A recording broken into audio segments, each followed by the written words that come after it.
ಎಷ್ಟೇ ಧರ್ಮಯ್ಯಗೆ ಬಹಳ ಅರ್ಜೆಂಟ್ ಆಗ್ಯದ ಅಂತ ಕಾಣ್ತದ ನೋಡ್ರಿ ಫೋನ್ ಹಚ್ಚಾರ. ಹೊಸ ಹುಡುಗಿ ಹೇಗಿದ್ದಾಳೆ ಅಂತ ನೋಡಕ್ ಆತ್ರ. ಬರುವಾಗ ಒಳ್ಳೆ ಉತ್ಸಾಹ, ಹೋಗುವಾಗ ನಿತ್ರಾಣ. ಅಲ್ರಿ ಇದು ಸೇರಿ 13 ಸತಿ ಫೋನ್ ಹಚ್ಚಾರ. ತಾಕತ್ತಂದ್ರೆ ಇದು. ಆತ್ರಿ ಮುಕ್ತೇಶ್ವರ ಪೂಜೆಗೆ ಟೈಮ್ ಆತ್ ನಡ್ರಿ.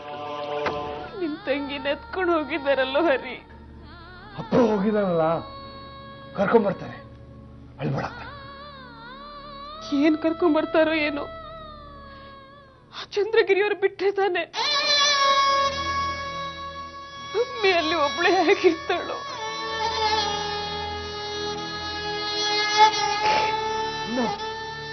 ಅಪ್ಪ ಕಲ್ಪನನ್ನ ಯಾಕೆ ಕರ್ಕೊಂಡು ಹೋದ್ರು? ನೀನ್ ಯಾಕೆ ಕಳಿಸ್ಕೊಟ್ಟೆ? ಏನೋ ತಿಳಿದಿರೋ ನಿನ್ನಂತವನಿಗೆ ಏನು ಅಂತ ಹೇಳೋ ಹರಿ.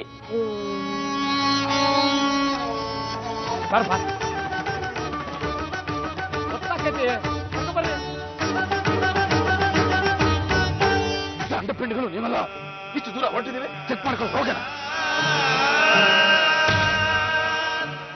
ನೋಡು ಇಲ್ಲಿ ನೋಡಿ ಏನಾಗಿದೆ ಅಂತ. ನೋಡ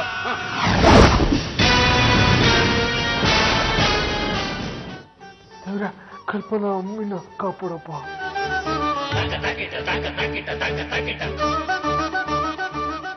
ಹೆದರ್ಕೋಬೇಡ, ನಾನಿದ್ದೀನಿ.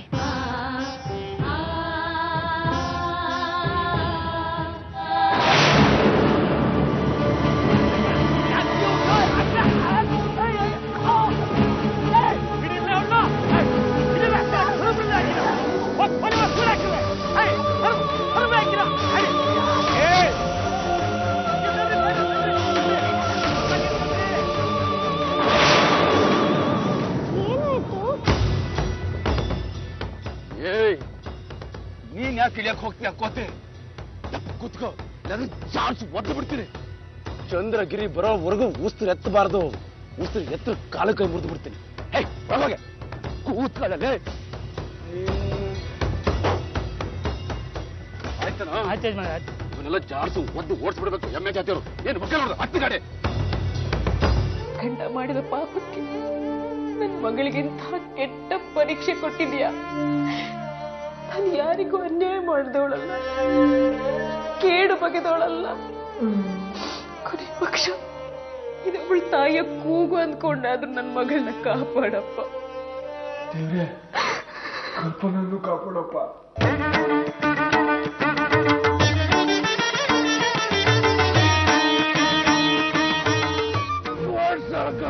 ಬೇಗ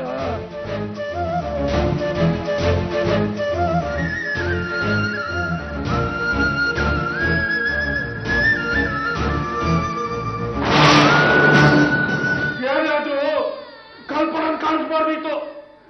ಅಪ್ಪ ಹೇಗಿದ್ರು ನನ್ನ ತಂಗಿನ ಕರ್ಕೊಂಡ್ ಬರ್ತಿದ್ದ. ಅವನು ಇಲ್ಲೇ ಇದ್ದಿದ್ರೆ ನಿಮ್ಗೇನ್ ಕಷ್ಟ? ಅತ್ತೆ, ಮನೆ ಮಗಳ ಹಿತ ತುಂಬಾ ಮುಖ್ಯ ನಿಜ. ಆದ್ರೆ ಮಗಳ ಹಿತಕ್ಕೋಸ್ಕರ ಸೊಸೆ ಹಿತನ ಕಡೆಗಣಿಸ್ಬಾರ್ದಲ್ವಾ? ಅವಳ ಬಗ್ಗೆನೂ ಸ್ವಲ್ಪ ಕಾಳಜಿ ವಹಿಸ್ಬೇಕು. ಈಗ ನೋಡಿ, ನಿಮ್ ಸೊಸೆನ ನೀವೇ ಬಲಿ ಕೊಟ್ಟ ಹಾಗಾಯ್ತು. ಅವಳು ನನ್ನ ಸೊಸೆ ಅಲ್ಲ. ಸೊಸೆ ಅಂತ ಯಾಕೆ ಚುಚ್ತೀಯ?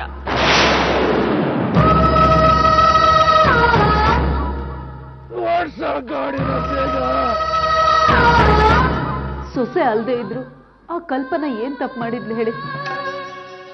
ತಪ್ಪು ಒಪ್ಪು ಏನು ಅಂತ ನನಗೆ ಗೊತ್ತಿಲ್ಲ ಚಿತ್ರ. ಅವಳು ಅವ್ರ ಮನೆ ಸಂಪ್ರದಾಯನ ಮುರಿದು ಬಂದ್ಲು. ಹಾಗಾಗಿ ನಾವು ತೊಂದರೆ ಅನುಭವಿಸೋ ಹಾಗಾಯ್ತು. ಅವಳು ಅವರ ಸಂಪ್ರದಾಯನ ಮುಂದುವರ್ಸ್ಕೊಂಡು ಹೋಗ್ಲಿ. ನನ್ಗೀಗ ನನ್ನ ಮಗಳು ಮನೆಗೆ ವಾಪಸ್ ಬರ್ಬೇಕು ಅಷ್ಟೇ.